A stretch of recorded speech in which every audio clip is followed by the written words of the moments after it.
But earlier, Carl, you mentioned Adam Corolla, and I was just listening to him earlier, and he had an episode with a guy whose surname is Kane, and his first name is Dane. Aussie guy. What do you think about that? Another Dane on there, and amazing. It was so shit that I actually finally unsubscribed from the Adam Corolla show because all he does now is fucking is it right wing this and cancel culture and snowflakes and liberals and all that. Dean Kane's gonna be a terrible interview. I didn't click. I saw that thought, but I didn't click on it. Oh yeah, no, but I'm talking. This was Corolla. Corolla didn't even let him fucking speak half the time. He just sat there and made a couple of Superman puns. One of Dean Kane's many successful roles in his career. But the thing about it, and then when you look back to about 10 years ago or maybe more, it used to be Joe Rogan and Adam Corolla as like the top podcast in the world, and then Corolla started dropping in the charts, so he started releasing single episodes in 2 parts, so that it would immediately double his downloads, all that shit. Then he started firing all his staff, and now he's actually, years and years ago, he made a film called Walk Hard about a comedian going broke who had to go back on the road, who's going through a divorce, all this stuff. Now it's actually happening to him. He's doing the Dry Bar stand-up comedy special. So talk to me, Carl, from your sexual position. What do you think about the downfall of Adam Corolla? I think he's doing all right. Getting rid of Bald Brian was a pretty big shock. Bald Brian had been with him forever, and everyone loves Brian. So I do think that was a move. He needed to cut costs because he was paying for his divorce, which probably was not cheap. But I'll tell you something that Adam's been doing lately that is fantastic. I don't see anyone else doing this because the neighborhood next to where he lives completely burned down, and it's because of mismanagement in the government. He's started this vlog series, and he's got drones out there, and he's interviewing people, and he's showing the progress they're making and the devastation, and showing how inept this government is at rebuilding. And that's been fascinating. He's done a great job with the vlog.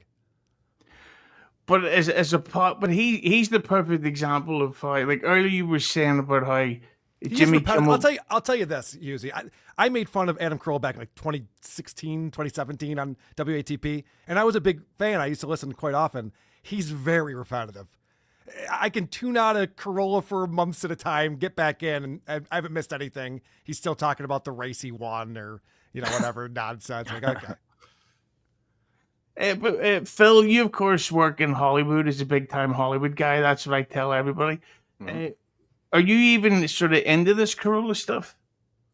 Well, I mean, yeah, I used to listen to Adam Corolla a lot, but I haven't recently. I have been seeing Dean Cain catching a lot of flack online though for his takes on Superman. But no, I'm not familiar with the interview here. Yeah, no, Dean Cain's a fucking. I only found out he's actually Japanese. Did you know that? I had no idea. When I heard that he was discriminated against or something, I was like, just thought that was a white guy. Really? Okay. Yeah. It's so, but that's so Sushi Man. That was the name. I never heard of that. That's racist. We don't go for that here. No, but not cool.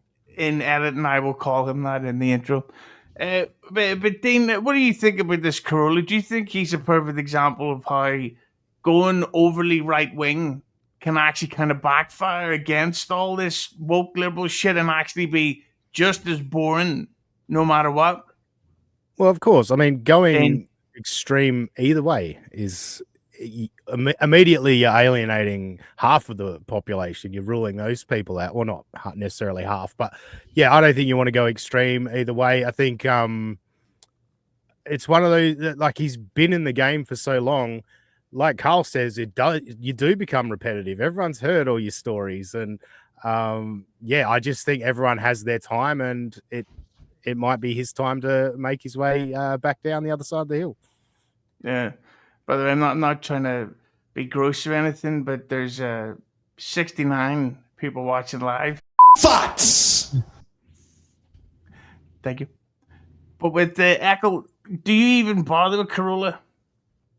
No, I've not watched a minute of Corolla. Maybe accidentally if Karl was like covering at some point, and I'd be like, I don't really know this person. So yeah, no, unfortunately nothing to add as always.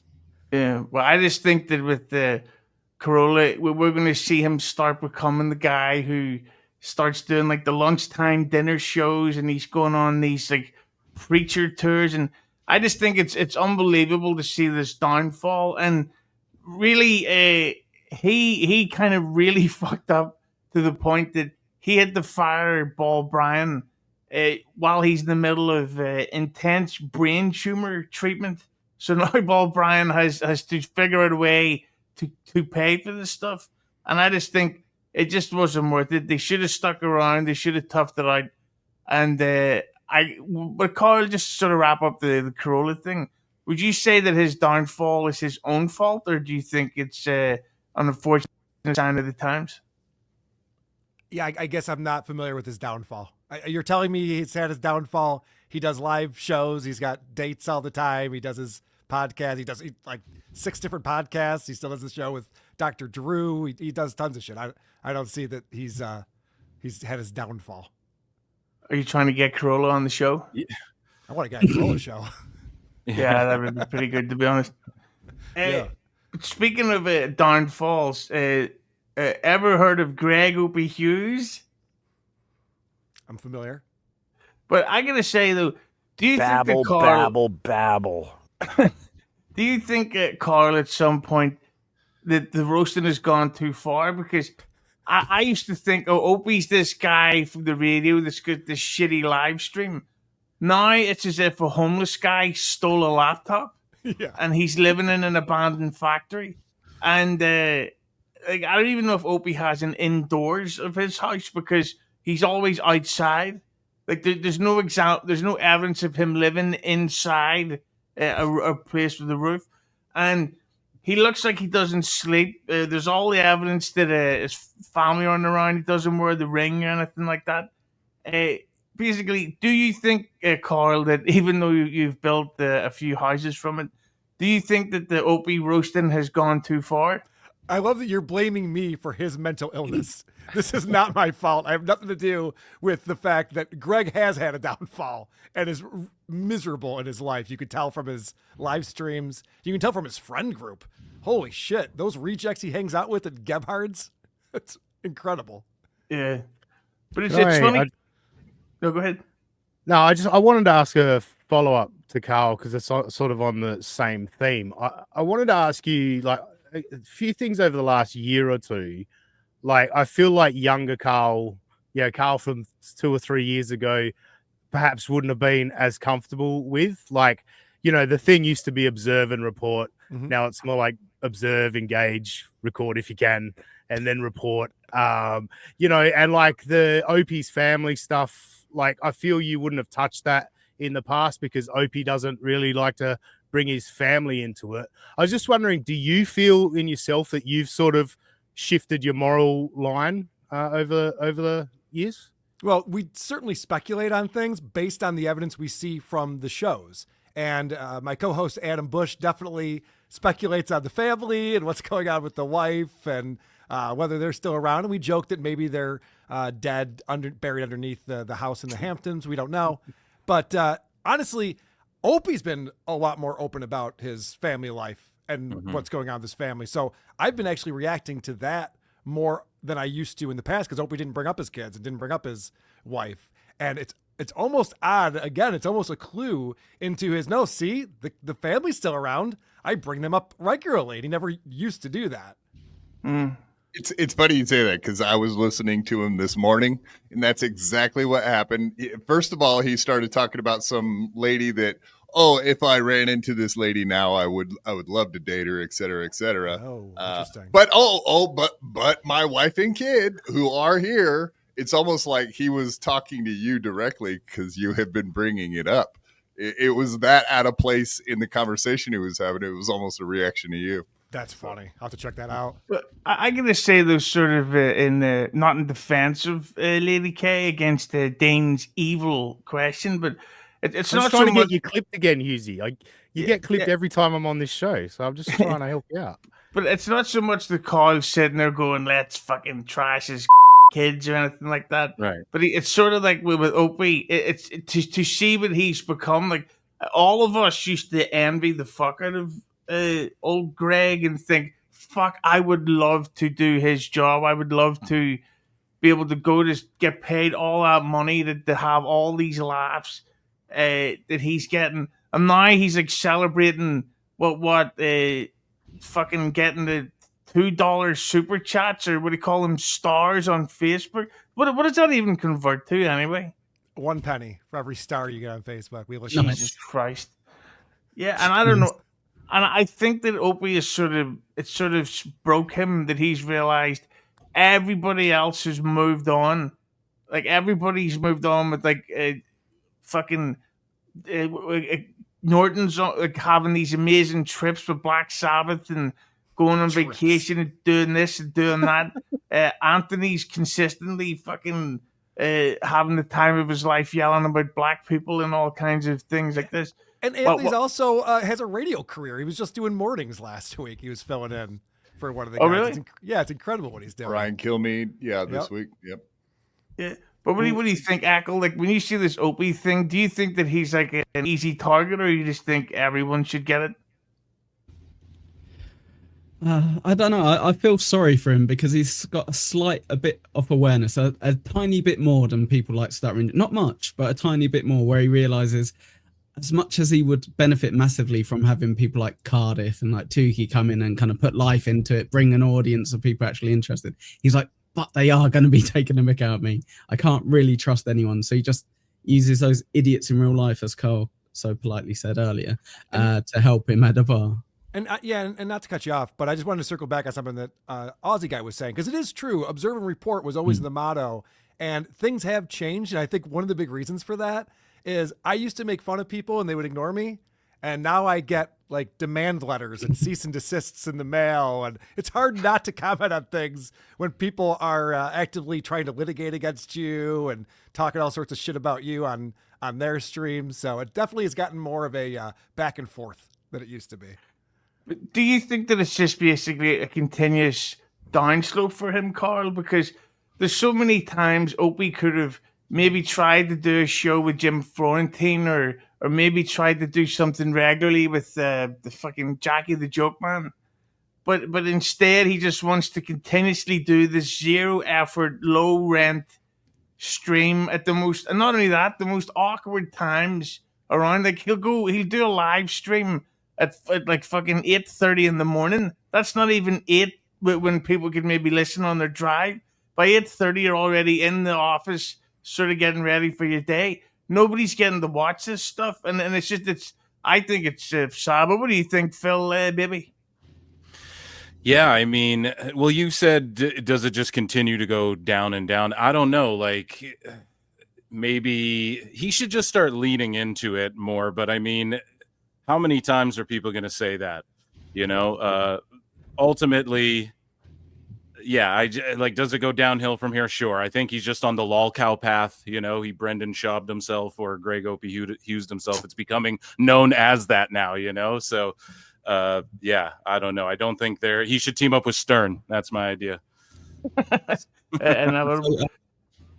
thanks for the $12 from JMO Quad. We will avenge that strike. So there you go, Quad. Yes. You know, to that point you just made, Hughezy, and this is something that Anthony has said many times, is the Ant-Man himself, is that Opie puts zero effort into it, and he wouldn't team up with Florentine or try to put on a real show, because then people could judge him and compare it to other people who are putting on real shows. So the way he's doing his show now, he can just go, yeah, you know, I could beat Joe Rogan if I put effort into it, but I'm not even putting effort into it. Wow, isn't that a convenient thing to be able to say? Yeah, it's a cop-out. It's a total cop-out. Yeah. And what's crazy is the pressure's off now.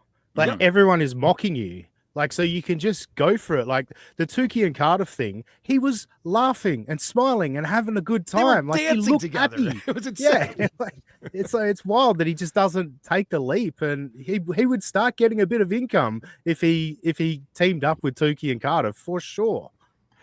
And sort of leading into the next question, that when Ozzy Osbourne died, Opie sent he did? Norton.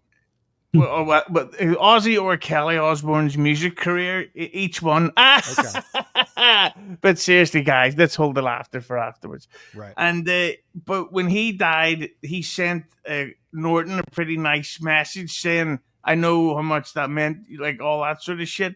which was a pretty nice thing to do. Like, he didn't have to do it, and it was for the first time, as far as I know, that Opie and Jim had publicly commented or interacted since Norton left the amazing Opie and Jim show that everybody loves so much. But I guess sort of leading off that question, Karl, you were mentioning that about Cumia doing the radio and stuff. Why do you think that Norton and Cumia don't then go off to do a more regular show together, whether it's a podcast or a stream? Because every time they do interact, whether it's the Ant-Man's radio show or they go on Norton's podcast, it's either funny as fuck, like funnier than the most regular BYB episode, or do you think that there's huge numbers online, more than what they would usually get? So why do you think they aren't doing something more regular, baby? Well, every time they're in the same place, they typically do a show together. So when Anthony travels to New York, Jim's coming on WABC, or Ant's going on Jim's podcast. I think it has more to do with just Anthony's got a whole different life now. You know, he moved down to South Carolina and he's got the house and all the land, and him and Missy just enjoying that lifestyle where Jim lives the opposite way. So I think that probably has more to do with it than anything else. How do you mean opposite? Go into graphic detail. Okay, well, some people have a vagina and other people have the opposite thing. Yeah, I think Nikki Norton's actually doing a transition. They quit doing Jim and Nikki, that show. Wait, what do you mean she's doing a transition? Yeah, I think she's chopping it off. I don't. Does Jim know about this? He wouldn't want that. Well, I swore that she was talking about having the bottom surgery done, and that she's going through all these mental issues. I pulled up the story and I just never got around to it. But yeah, they quit the Jim and Nikki show. Like, it's on hiatus at least. But then, if she has no dick, that means Norton's just married to a woman. And what's he going to sit on when he's relaxing at home? No idea. Like who doesn't, after a hard day's work, like to go home and suck their wife's dick? That's just the regular blue collar 9-to-5 dream. And but they could even at least stream in with each other with modern technology. Yeah. Do you think that would work out, Ozzy? Yeah, I guess. I don't know. We're just talking about Nikki Norton's dick, and now I'm you getting real excited over there. What's going on? Yeah. I'm all worked up. I don't know what to say. Was their fight real? I saw they had like an online fight or something. Was that a real? Norton and Nikki? Yeah, Nikki had like a meltdown on like an Instagram. Yeah, it did seem kind of real. Like she's going through something mentally. Well, I'm personally shocked that a trans person would have mental health problems. That's going to change my whole view on the whole community. Yeah, it's rare. Yeah, but the thing about that is that, of course, they're going to fucking argue because she didn't know anybody in New York before she moved there. And then when Norton quit the radio, he's sort of seeing her more often. And the worst thing that can happen to any relationship is spending time together, because then you want to fucking kill each other. And it wouldn't shock me if Norton kicked her in the balls during an argument. You know what I'm saying, Echo? I 100% understand what you're saying, Hughezy. I can relate with my wife, who has a massive hug as well. So yes, nice. I understand. Wait, she kicks you in the balls, or you kick her in the balls? Bit of both, Karl. Nice. To be honest. Good. Yeah, that's how you keep a relationship going. At exactly the same time. It takes a lot of planning, but it's really funny when it does happen. But yeah, I say, I think that if Norton and Cumia even did like a once a month joint live stream, they could do really well. And just say they needed a producer guy on. There's this lovely little guy called Eric Nagel who knows all about that type of shit. Get him to help sort of co-produce it or produce it from behind the scenes. And maybe they'll need a guest to come on here and there. And why not Opie? That'll be a great way to do a reunion show every once in a while. They could talk about old clips. It blows my fucking mind that every couple of weeks you see it's the Jason Alexander Seinfeld show, or it's the fucking the two women off The Office doing the show, and they all go through each episode and talk about it. All they've got to do, Opie and Anthony, is take one episode at random and be like, okay, we're gonna break down the fucking what would you call the guy from Saturday Night? Oh, Joe Piscopo. We're gonna break that down, Huge and that could be a fucking an episode or a whole series of episodes where they break down each clip. All this live streaming. I got coffee and I saved the kid and I didn't like what they got me back. I think no, nobody gives a fuck. Talk about Opie and Anthony, get it done, and I think this is the way forward. Right, ladies? Opie won't do that though. He has like this ego mental illness that he can't get over, to where I just don't think that will happen. But you're right. I mean, he should do that, but I don't see him being willing to do that ever. So, Hughezy, you initially asked the question to some of the people here, if you think that those two will do a show together, Jim and Anthony. What we actually covered by talking about Nikki and Opie is exactly why they're not going to do a regular show together, because it just causes shit, causes aggro, and they get the best of both worlds right now. They, like you say, they always fucking meeting each other anyway. Fucking Roachy distracting me. They're already doing shows together once a month anyway, so who cares?